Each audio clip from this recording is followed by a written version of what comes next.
So tonight I was on a supply run for mutual aid for 3 families and a food pantry. And it was,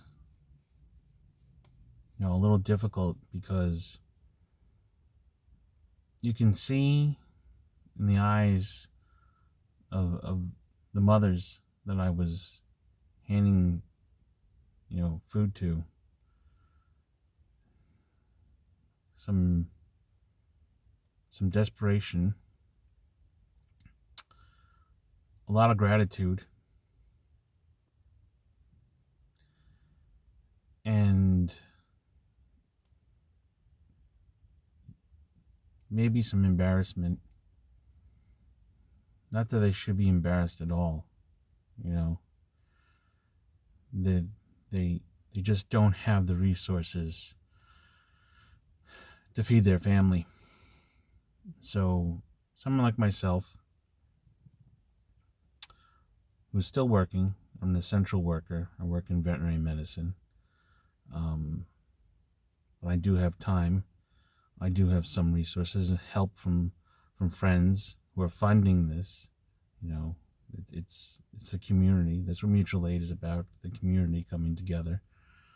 Um, there's a lot of great people that are doing this. It's not just me. You know, um, it's a lot of people that are rising up in the community to do this mutual aid. And I've been on a few, and I know I'm going to be on more than a few more.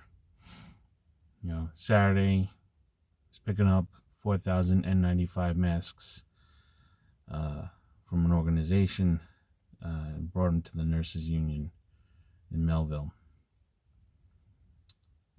Before that, I've done other drops and picked up other supplies for other families because I can. I can do it. I'm out there.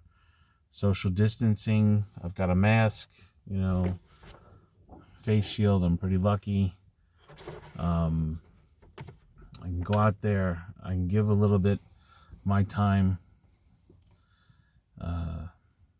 and help. And I'm running for office. I didn't want to politicize this. I didn't want to use this for any political gain. But I think it would be a little irresponsible not to talk about it and not bring the attention to what's happening out here that a lot of people may or may not know, because a lot of us can shelter in place. We can social distance. We can stay home. We can work from home. We have that privilege. And this is not a shame. This is, we're really lucky that we can do this. When we get to, keep going as normal as possible, though this is not normal at all.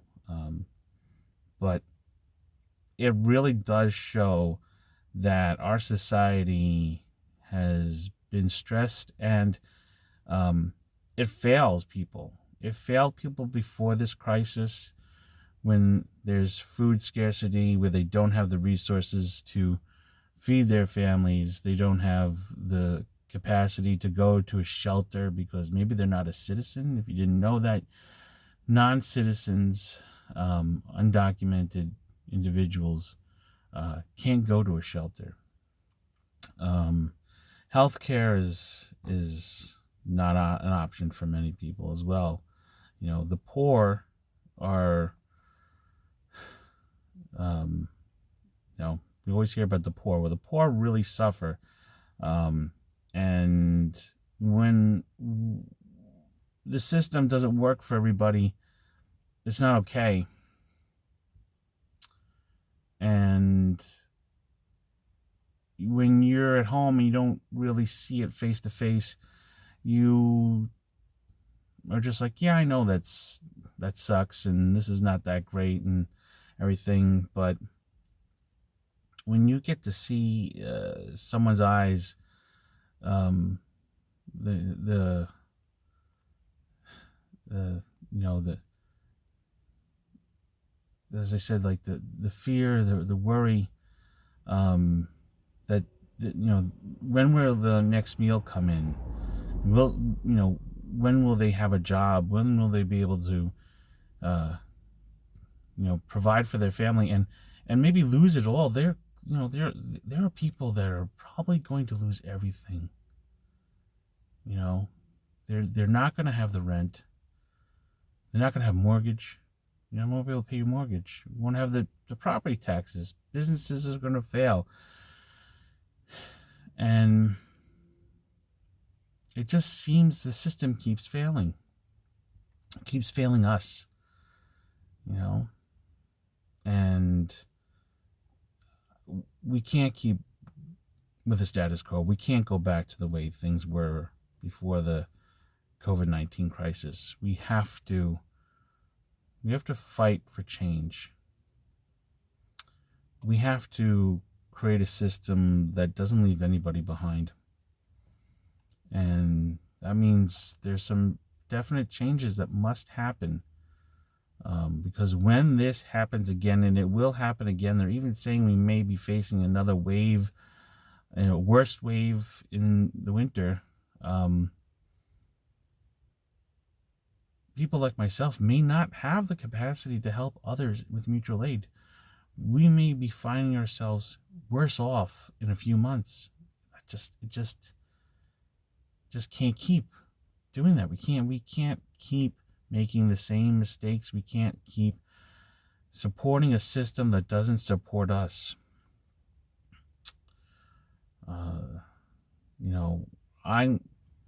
I'm hoping to get elected in November. I'm running for assembly seat in District 15.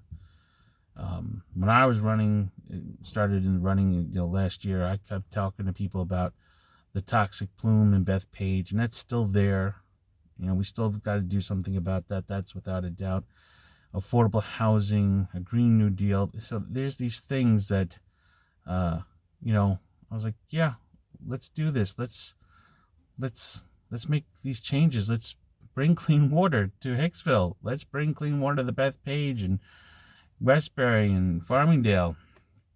But now it's, there's a lot of other things we need to do too to safeguard our community. I'm a champion for the New York Health Act. If anyone doesn't know what that is, that's single payer. If we had a single payer system in place, I'm pretty confident that we would have had, more beds, more ventilators, been more prepared, because we wouldn't have been running a healthcare system based on the efficiency of profit, what was most profitable. It would have been a system that said, hey, let's do what's right for everybody. We need the resources to provide the healthcare for all our community. If you can't pay, that's all right. You shouldn't have to worry about that. No one should be asking themselves, how can I pay for this? Whether you're looking to get some aspirin or, treatment for COVID, you shouldn't be worried about that. You shouldn't worry about whether or not that ER trip is going to bankrupt you. You shouldn't have to worry about if you're going to lose your home. You shouldn't have to worry about, will you starve? Times like this, I'm inspired by a lot of the people that I've been working with to bring help, bring food and medicine to people, and they're just they're your neighbors. They're your neighbors. These are not the government people coming in and saying, hey, we've brought all these things for you. These are your neighbors. These are people from across the country donating money to organizations to provide supplies. I know people in Maine that are sending money down to New York to help families that have no way of getting the food and medicine they need. You know, it is a broken system. You know, I started my stint in political activism to fight corruption, to get big money out of politics, because I knew that the corruptive influence, just very obvious, I think we all know it, was destroying our democracy. And we can see it today, you know, when these stimulus bills are being passed in Congress and billions are going to huge corporations.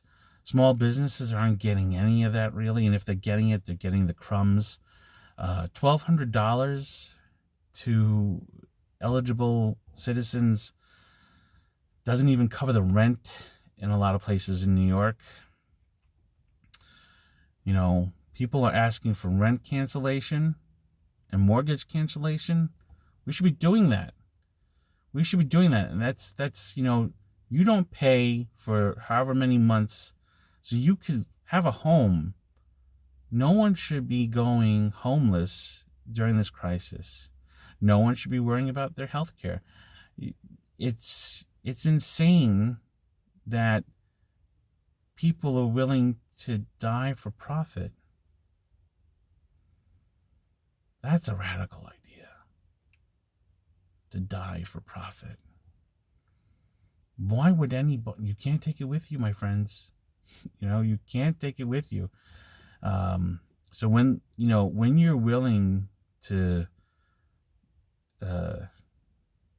die for profit, you're not profiting. You're giving that money to somebody else, to some corporation, some CEO, some Wall Street mogul, you know, some crony capitalists, you know, buddies who are paying big lobbyists in D.C. to get what they want. You're not making yourself richer. Matter of fact,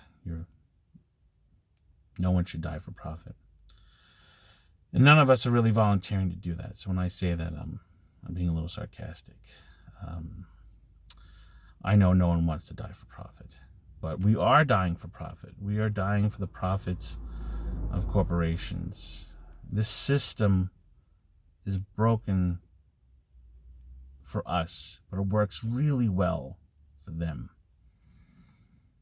So I'm going to keep doing what I'm doing. I'm going to keep going out there, and I'm going to help whatever families I can help. I know a lot of great organizations that are doing this too. You know, and I wanted to take this moment, and thanks for sticking with this. If you stuck to the end, you know, just for being kind to each other, going out. I see people smiling at each other, waving at each other when they're out walking. You know, people a little more courteous at the store, well, because social distancing. I think we have a culture of gratitude that is evolving, and we are evolving as a community. We're becoming stronger because of this. And I hope I can do some great things for our community now, help those who need it most. And, you know, in November, if I win this election, I'm going to hopefully do some really great things for the community up in Albany. And make sure that, you know, we don't have to make sacrifices and, you know, fill the gap for a poor response to this crisis. Like, it shouldn't fall on the shoulders of the community to save everybody because the government was really bad at handling the situation. I know that there's some really good actors have done some really good things, and I'm not diminishing that. But, you know, thousands upon thousands of people are in the hospital. Thousands more are dead. New York, Nassau County is some of the hardest hit places. And it's just a poor reaction. We've got to be more proactive. We've got to do better. I want to do better. So, have a good night. Be well. Be safe. And think of your neighbor. Help if you can. Because right now, that's all who's really going to help these people are each other. Okay? All right.